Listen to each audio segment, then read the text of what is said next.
Queridos colegas, que grata satisfação chegar a este momento de um painel, de um bate-papo. E esse bate-papo é justamente algo que as pessoas, quando a gente contava o que era o Minha Saúde Digital, me perguntavam.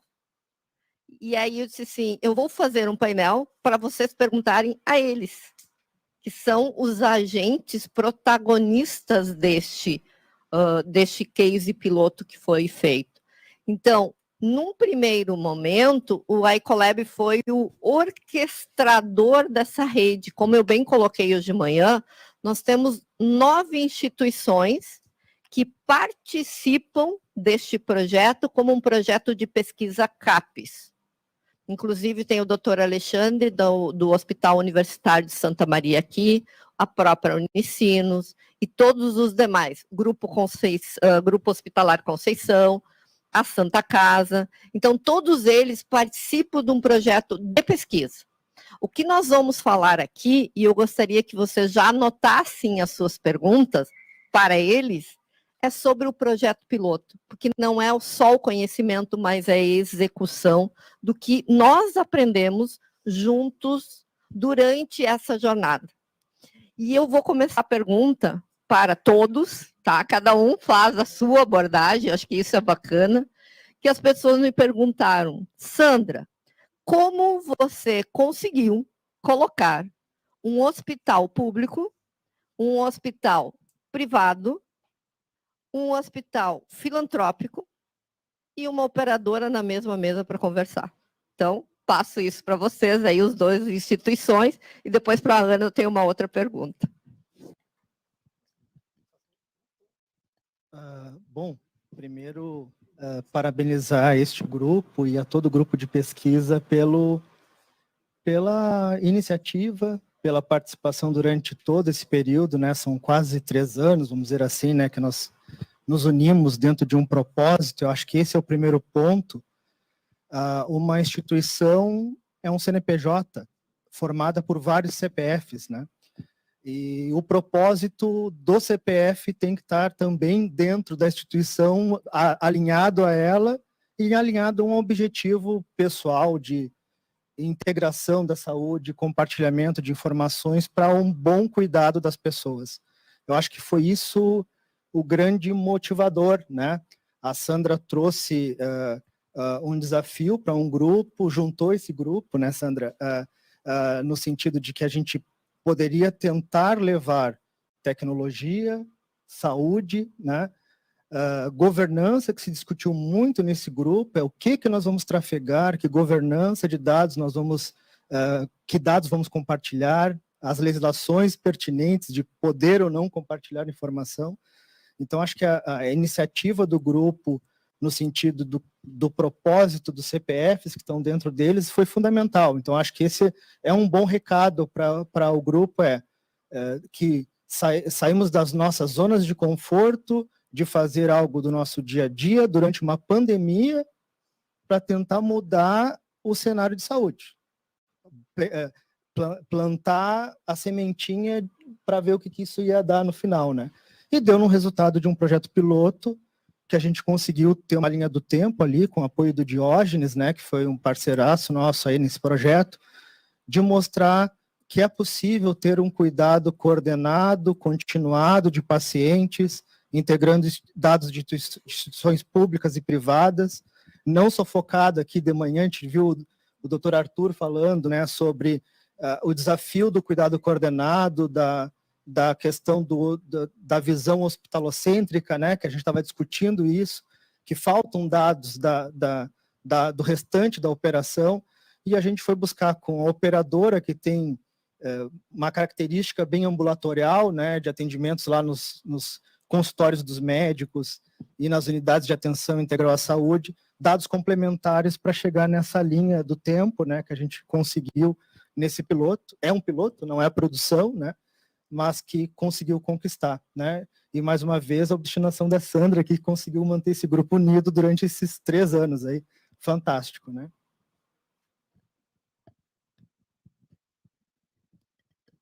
Boa tarde a todos. Eu acho que não dá para começar a falar sem antes agradecer. Agradecer primeiro ao Thomas e a Maria Clara, os anfitriões do nosso evento. Agradecer principalmente a ti, Sandra, pela condução do projeto, pela organização do evento. E também agradecer aos organizadores pelo convite. Para nós, do Hospital Ernesto Ornelis, a experiência foi interessante porque nós participamos do nosso Centro de Inovação e Tecnologia em Saúde no Tecnopuc, fazemos parte de um ecossistema de saúde, e fazer parte dentro do ecossistema de saúde já te dá algum grau de confiabilidade, grau de confiança daqueles que estão participando. Então, não foi novidade para nós, quando conversamos com a Sandra, nós fazíamos parte também, através do Tecnopuc, através dessa parceria com a universidade, do Pacto Alegre, que está aqui presente o professor Mário Steffen, que foi o nosso grande mentor para chegar ao Pacto Alegre, e a partir da entrada no ecossistema, nós conhecemos o Mário, conhecemos o Pacto Alegre e conhecemos a Sandra no Minha Saúde Digital. Participamos também da parte de pesquisa e também do piloto. Mas, como é que nós conseguimos? Como é que isso foi feito, Sandra? A primeira questão, acho que blockchain fala de confiança. Então, estar dentro de um ecossistema e acreditar nas pessoas que estavam ali foi de inteira importância. Mas, para nós, como gestores de TI, também foi preciso fazer uma análise interna de quem nós conseguiríamos engajar nesse projeto. Nós precisávamos de pessoas técnicas, precisávamos de pessoas estratégicas, e esse foi um grande desafio. Então, o nosso centro, como nasceu já com essa característica de colaboração, já nasceu com essa característica de pensar na experiência do paciente na saúde populacional, nossa equipe começou a adquirir também esse tipo de personalidade interna, o CPF, que o Leandro colocou, e também houve uma questão importante que foi, a partir do momento que nós decidimos participar do projeto, dedicamos uma parte da equipe de TI para trabalhar exclusivamente para o projeto, foram várias horas durante o ano de dedicação para trabalhar, mas, acima de tudo, a questão de entender que nós tínhamos também um capital simbólico. Além do capital intelectual, nós tínhamos um capital simbólico, que era a reputação da nossa instituição, a nossa própria reputação, para fornecer como subsídios para trabalhar nesse projeto, nosso entusiasmo e o nosso tempo. Então, a mistura desse capital intelectual com esse capital simbólico para essa governança corporativa foi de extrema importância. Eu acho que é assim que nós conseguimos contribuir de alguma maneira, e, obviamente, agradecer ao Diógenes por toda a cooperação técnica. Nós, como colaboradores, tínhamos a questão de conhecer o fluxo de dados, conhecer o fluxo de processo na instituição para fazer a geração das informações, e subiram para a rede blockchain. Então, mais uma vez, agradecer, Diógenes, a tua competência técnica de toda a equipe. Obrigado. Eu tenho que fazer e eu compartilhei isso num grupo do WhatsApp, que são 2 motivadores que fizeram que essa liderança transformadora acontecesse. E é só uma sementinha, tá? Depois a gente vai provocar mais vocês e vocês nos provocarem também. Que foi o Saúde Digital, quando eu estava dentro do iColab, e foi num evento sem muita pretensão, foi um resultado daquele ano que foi apresentado, e eu cheguei para o líder lá, o mentor, o Mário, e disse assim, eu quero participar, gostaria de contribuir. Diz ele, bem-vinda. Assim, simples assim. Foi ali que eu comecei a me inteirar e comecei a conhecer essas pessoas.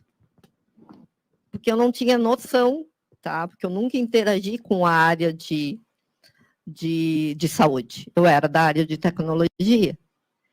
E uma outra coincidência, que eu não acredito em coincidência, eu acredito em propósito, tá? A minha motivação pessoal. Eu perdi meu pai no mês de janeiro de 2020. E no mês de março, não foi por causa de Covid, e no mês de março, a gente se juntou para fazer esse projeto. As pessoas, essa liderança que aqui está, e aqui eu faço agradecimento também ao pessoal do GHC, ao pessoal da Santa Casa, ao pessoal universitário de Santa Maria, que aqui não está, que se juntaram neste propósito. Mas uma outra coincidência, quando é para acontecer as coisas meio que se juntam e não é por acaso, foi que a gente tinha um desafio, a gente tinha um problema. A gente queria resolver, a gente queria colocar, aprender na prática, experimentar. É na experimentação que a gente aprende e a gente evolui. E eu estava buscando alguém que pudesse ser o braço de tecnologia neste projeto. E eu participo de um grupo chamado Chapter Hyperledger Brasil. E nesse grupo, o pessoal do Hyperledger Brasil, quem vai apresentar o Case Brasil nos Estados Unidos, no exterior, que todo ano tem um concurso lá e uma apresentação dos melhores cases do mundo.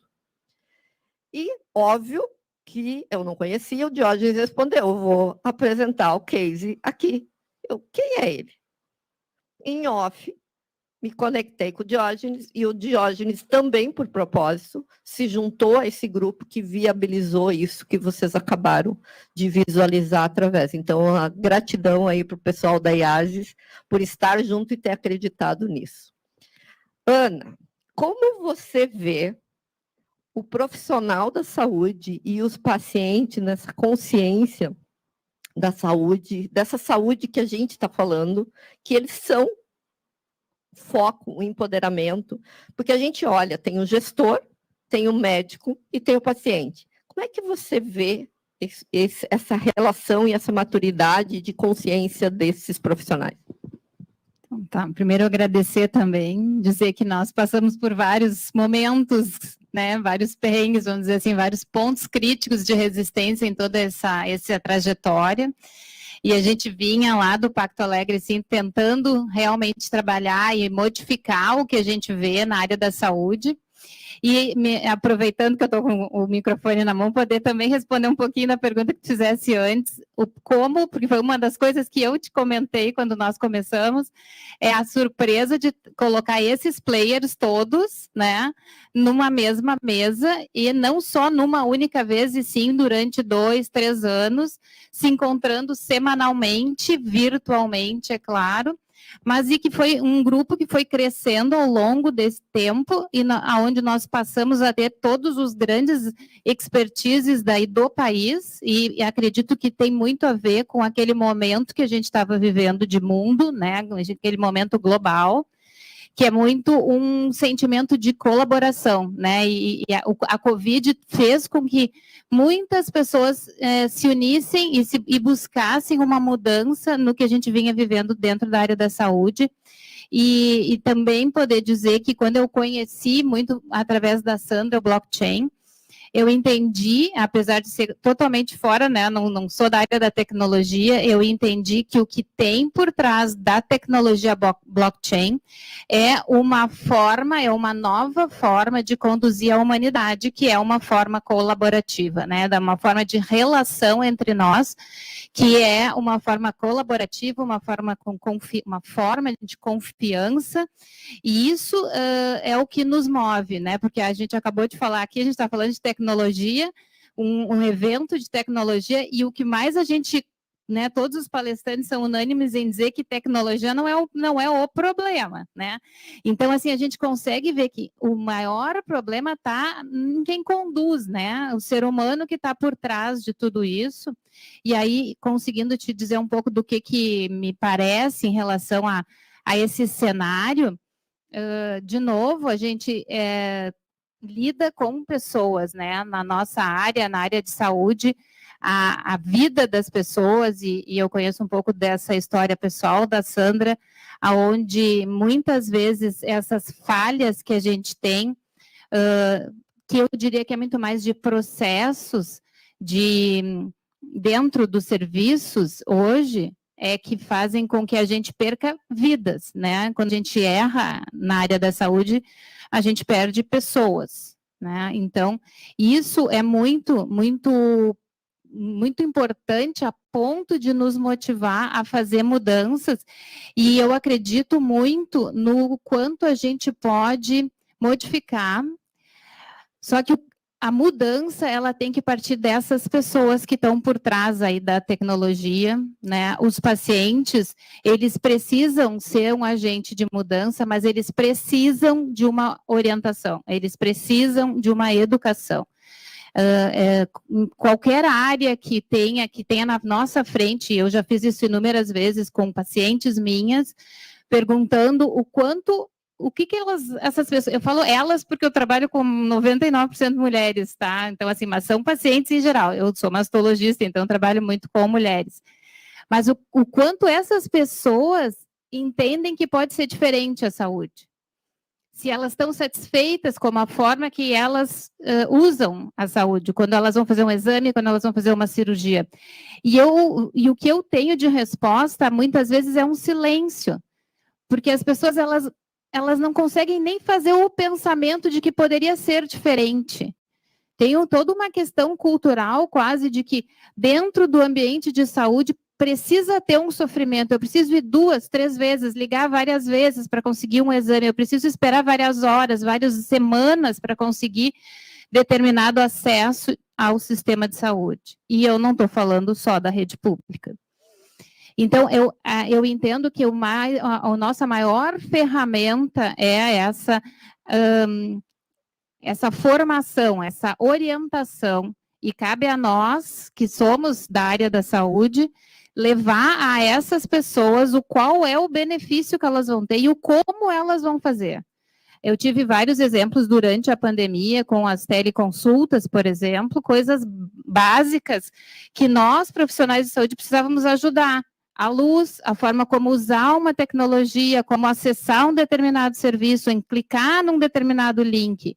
Então, são coisas que, se nós não fizéssemos, não acontecia a consulta. Né? Então, assim, esse tipo de coisa prática, a gente precisa discutir com o paciente, a gente precisa trazer esse assunto. A gente também tem muito mais pessoas informadas do Dr. Google, né? Por exemplo, eles nos trazem muito mais informação. A gente quer, sim, que eles tenham informação, mas essa informação tem que ser curada, né? Ela tem que ser avaliada por nós. Nós temos que, de alguma forma, conduzir que tipo de informação ela precisa ter, que seja uma informação mais próxima do que realmente é o que vai trazer o benefício para ela.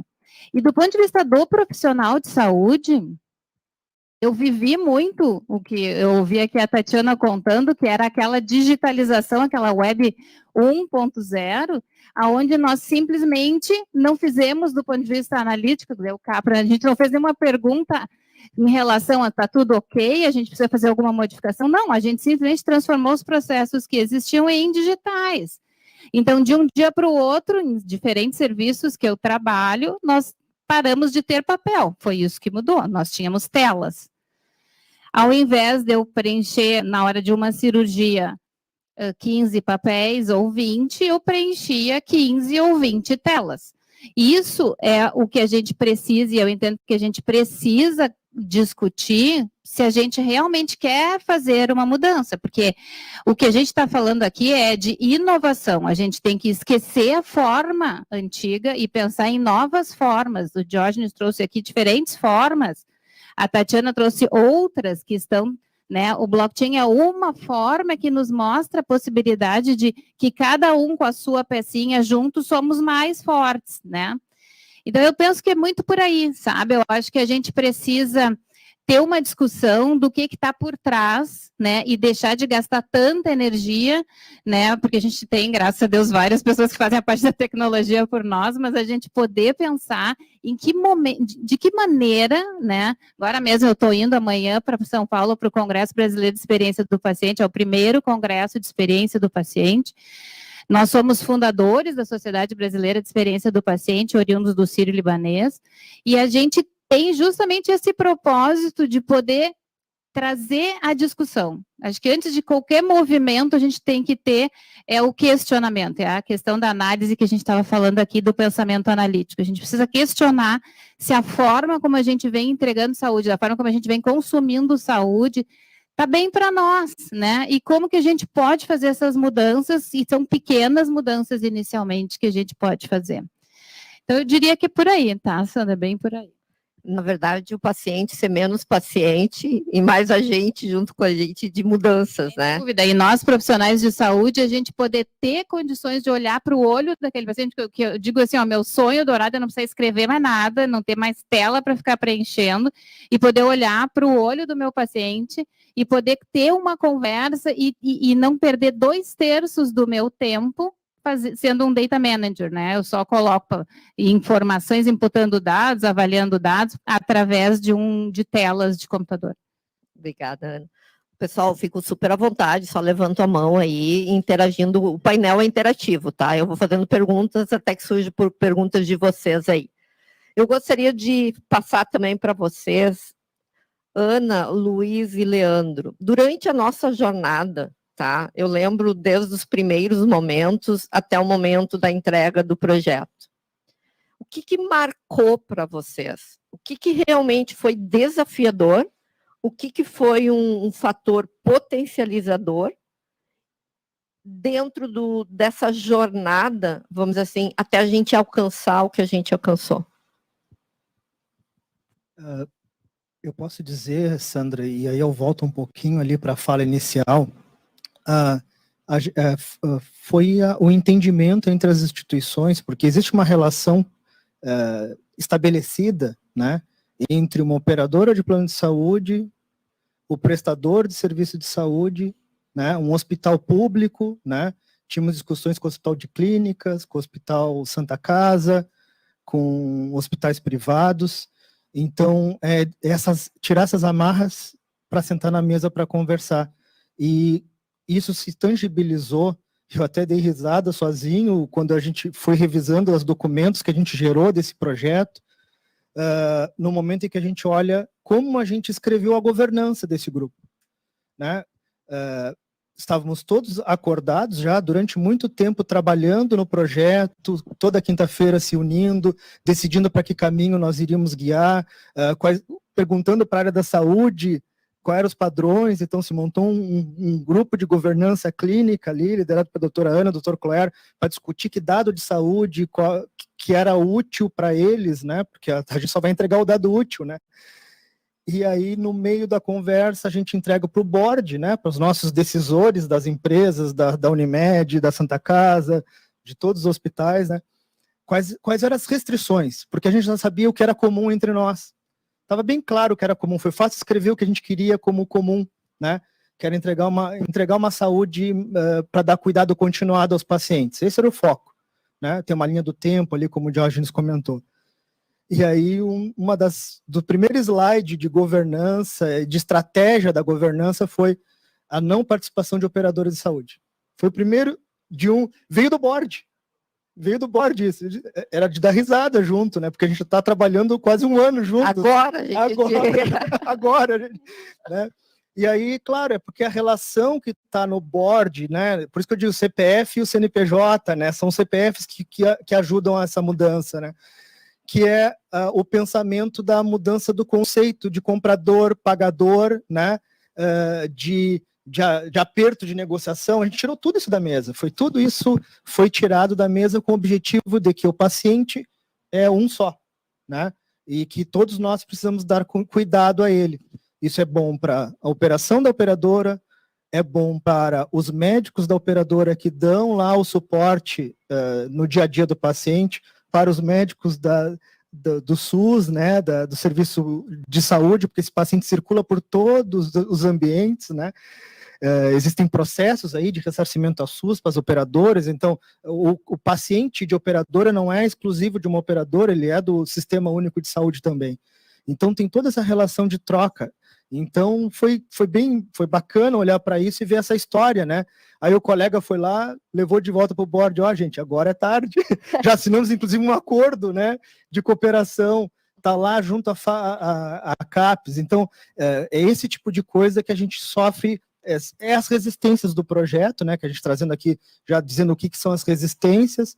Elas não são tecnológicas, elas são da cultura das nossas organizações, elas estão focadas na governança, né, no que isso pode afetar e quanto a gente está disposto a enfrentar isso.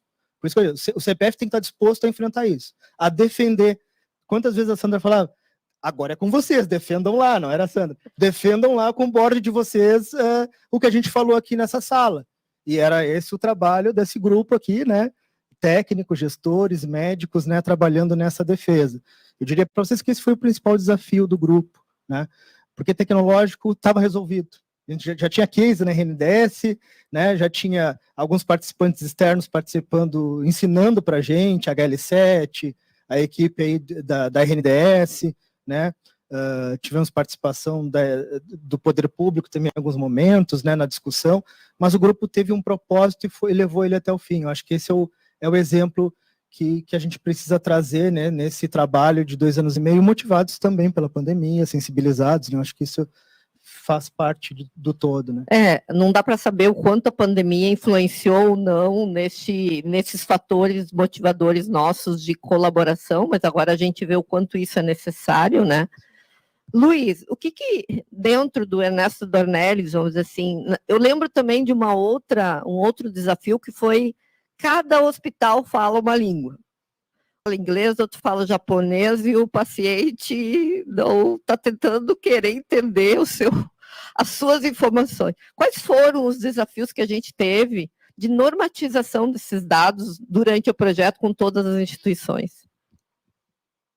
Eu acredito que o desafio foi aprender um pouco mais sobre a qualidade do dado. E o grupo de pesquisa foi fundamental. Eu lembro da Ana nas primeiras reuniões trazendo outros profissionais que nos ajudaram a discutir qualidade dos dados. Isso foi importantíssimo e ficou como um aprendizado.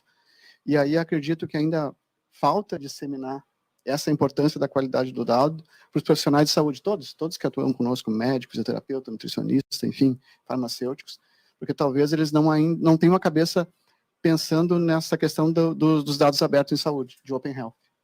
Então, isso é um trabalho contínuo que nós temos que fazer. E uma outra questão que chamou muita atenção para mim foi na governança.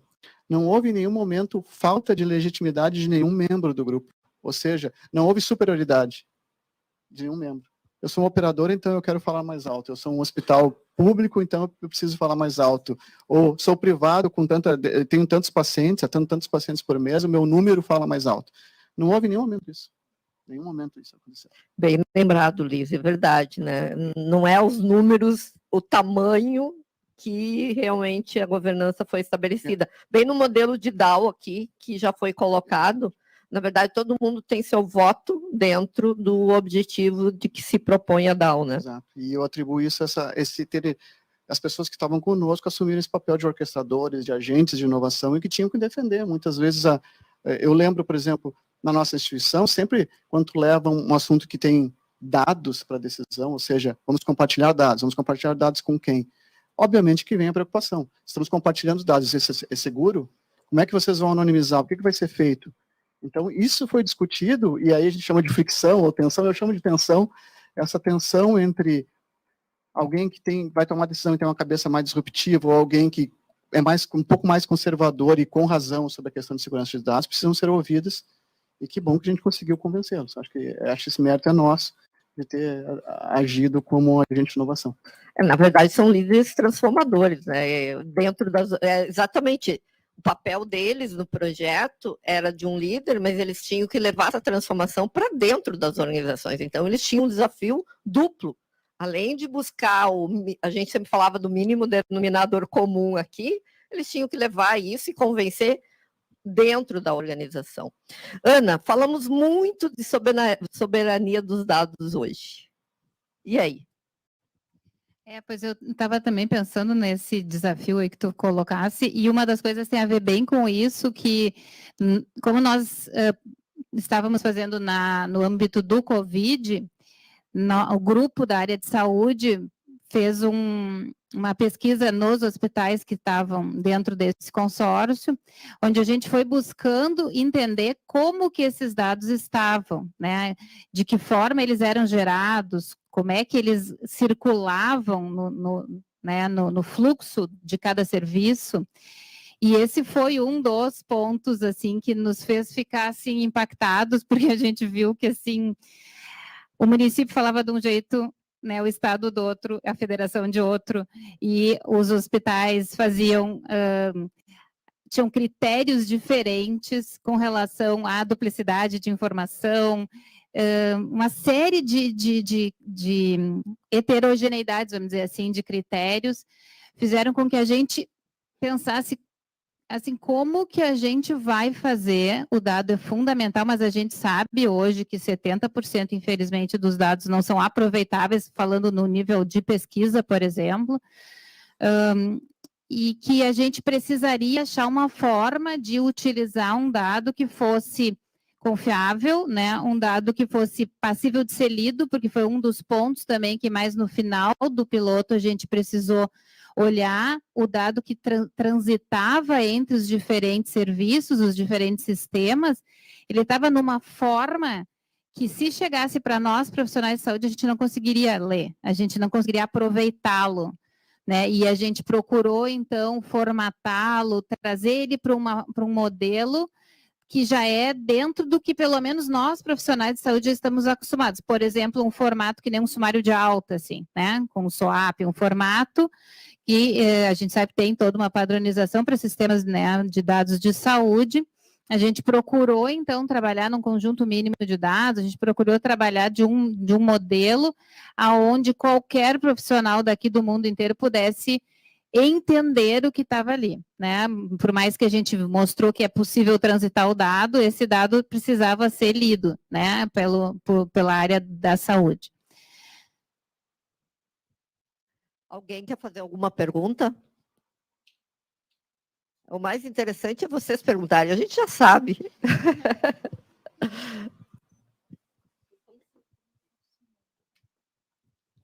Boa tarde.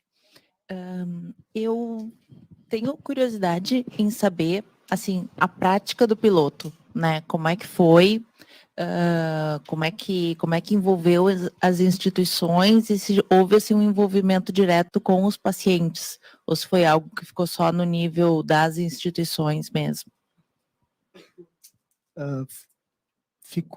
Foi um piloto onde a gente tinha definido uma política de observar uma população de pacientes que a gente pudesse, então, cruzar essas informações. Então, a gente fez um rastreamento de informações antes para saber se um paciente Unimed circulava no Ernesto Dornelles, circulava, né, no Clínicas, no hospital, na Santa Casa, assim por diante. Foi um cruzamento básico de informação para saber se a gente tinha o paciente que circulava por essas 3 instituições. A gente olhou um número restrito de informação sem olhar para o paciente. A gente estava olhando só para as informações. Depois a doutora Ana comentou da qualidade do dado. A gente precisava primeiro identificar se a gente tinha essa característica, porque o nosso objetivo na pesquisa era buscar pacientes com diagnóstico de COVID e que tivessem circulados por essas instituições. E que a gente pudesse usar alguns padrões que nós tínhamos, como um sumário de alta, um sumário clínico, para levar os dados para a equipe de saúde poder fazer análise e cuidado nessa linha do tempo, né, do cuidado continuado ao paciente. Então, a gente restringiu, né, essa análise no piloto e conseguiu alguns pacientes, né, que tinham trafegado ou por todas ou por algumas das instituições, e aí, através de um data lake separado nas nossas bases de dados, levamos isso, né, junto às ferramentas aí de extração de dados, anonimização, né, consentimento. A gente não chegou a utilizar o consentimento porque a gente não entregou para o paciente. A gente ficou dentro do piloto essa informação. E ela está anonimizada para comprovar essa trânsito de informações. Mas elas são factíveis de uma análise médica, identificando uma chave, né, um hash lá, uma chave, e identificando os dados de saúde de um paciente que circulou pelas 4 organizações que estavam no piloto. Só complementando, o escopo ele era bem fechado justamente para demonstrar que mesmo a gente tendo silos, né, que falam diferentes línguas, então a gente escolheu justamente uma operadora que tem um sistema próprio, um hospital público que também tem um sistema próprio, um hospital privado que tem um sistema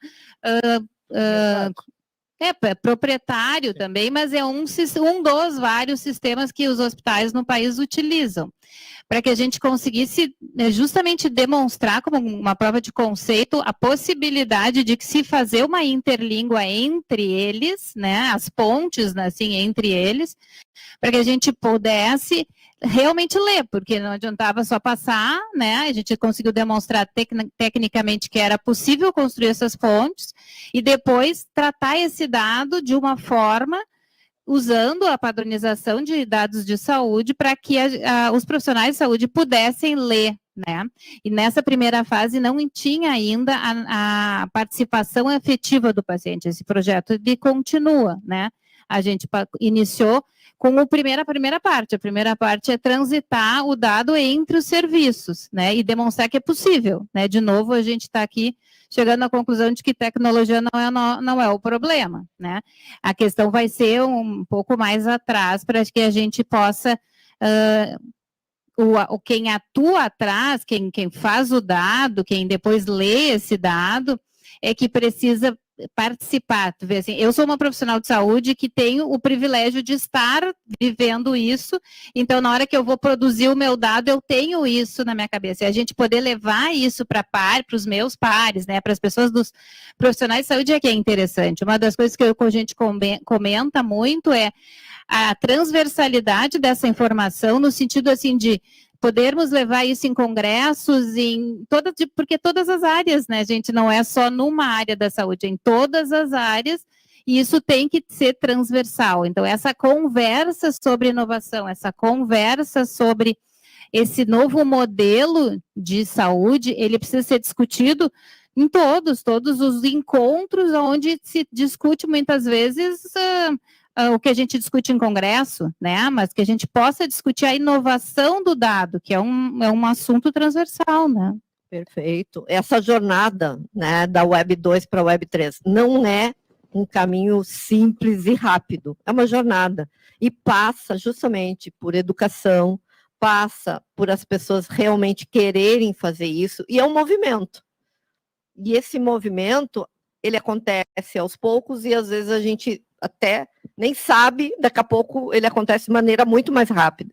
E eu acho que a Covid, ela demonstrou uma evolução muito rápida, essa adoção do paciente, na verdade, hoje ele já está incluído, vamos dizer assim, e ele vai exigir cada vez mais. Se alguém oferecer algo para mim, por exemplo, diferente, que hoje eu não tenho, eu vou pagar por aquilo. E não tem dúvida nenhuma. Mas hoje eles nos perguntam, né? Eu lembro durante a pandemia, assim, a senhora não pode me mandar uma receita digital, e na ocasião tinha recém-iniciado a plataforma do Cremeres, eu ainda não tinha, por mais que eu aqui estou totalmente dentro da área da tecnologia, eu não tinha nem aberto ainda. E aí, assim, posso, né? Aí eu fui lá e me achei e consegui. Desde então, nunca mais eu deixei de usar, né? Então, assim, no momento que a gente ultrapassa aquela primeira barreira, mas essa primeira barreira foi ultrapassada por uma exigência de um paciente. É isso que eu quero trazer para vocês. Foi o paciente que me fez ir lá. Eu não tinha feito esse movimento ainda, né? E a partir dali, eu me convenci, porque é muito mais fácil. Eu faço um pedido de exame, eu faço em segundos, uma coisa que eu levaria muito mais tempo, multiplicado por não sei quantos mil vezes que eu faço isso. Quer dizer, então a gente reduz o nosso tempo, né? Que é um ponto fundamental para profissionais de saúde, é o que a gente vive hoje. Então, se a gente consegue trazer os profissionais de saúde para essa discussão, trazendo para eles o benefício que isso tem um ganho para eles, né? Tem um valor, aí a gente consegue mostrar o valor para o profissional de saúde, e ele passa a fazer parte conosco e a utilizar, né? A gente costuma ouvir que assim, a maior resistência é o médico, né? O maior ponto de resistência é o médico. E eu digo assim, olha, gente, deixa eu ajudar, porque se tu fizer assim, assim, assim, tu já consegue diminuir essa resistência. Uma delas é essa, né? Se tu me dissesse, ao invés de preencher 20 telas, eu vou preencher 2 telas na hora que eu fizer uma cirurgia, eu levo mais tempo preenchendo, né, a parte burocrática e papéis do que operando, é claro que eu vou fazer, né? Eu vou aderir, é uma questão só de eu fazer esse primeiro movimento e depois vai, né? Pessoal, o bate-papo está muito bacana. E assim a gente passou praticamente 2 anos, todas as quintas-feiras, 1 hora. Então, assim, a gente iria longe aqui nesse bate-papo, mas agora a gente segue. Tem alguma pergunta ainda? Por favor, uma última pergunta antes de encerrar. Aqui.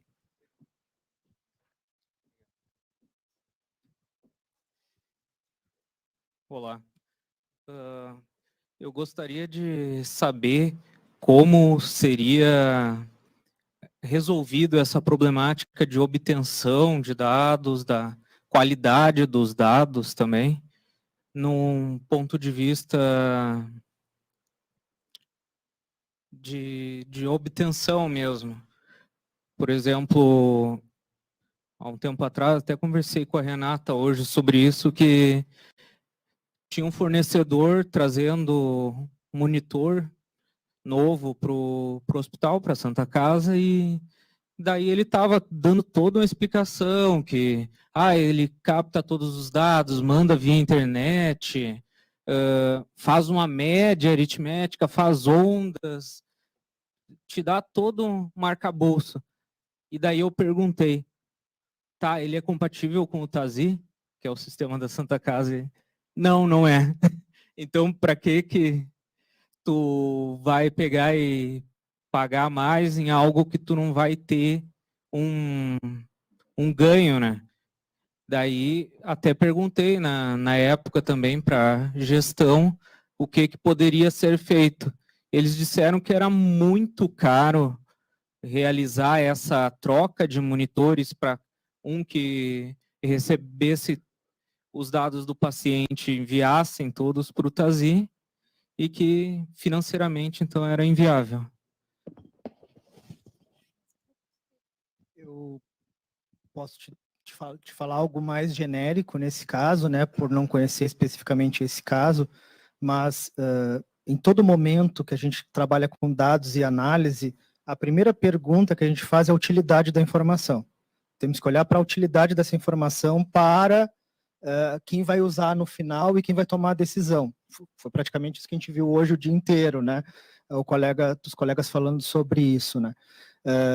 E a gente só vai saber da utilidade desses dados entregando para quem vai utilizar. Então, agora, né, a doutora Ana, o doutor Claire e toda a equipe médica lá que trabalhou no projeto tem os dados. Eles vão começar a criticar nós da TI aqui, né, em apoiar eles na qualidade da origem da informação. Não adianta, enquanto ela não for útil, a gente não vai conseguir dar importância para o lançamento do dado. A doutora Ana vai lá preencher tudo num campo livre lá e vai colocar o prontuário numa caixa de texto, porque ela para ela está ótimo aquilo ali, ela resolve o problema dela, mas o outro que vai usar, né, nessa interoperabilidade de sistemas e informação que a gente tem, então a gente teria que começar por isso, dar o primeiro passo e olhar a utilidade da informação, seja de um monitor, seja de um dispositivo qualquer. Às vezes é um dado que vai estar naquela massa de dados lá que a gente viu do colega da apresentação anterior, que não vai ter utilidade, não vai ser analisado, talvez só vá para o prontuário, tem uma utilidade para o prontuário, claro, né, mas não vai ser útil para uma tomada de decisão maior ou para a continuidade do cuidado que a gente está falando, né? Só usando dados, só analisando. Acho que seria esse um caminho para a gente dar importância, né, para a informação, né? Legal. Em função do nosso tempo, eu vou deixar uma provocação e um convite.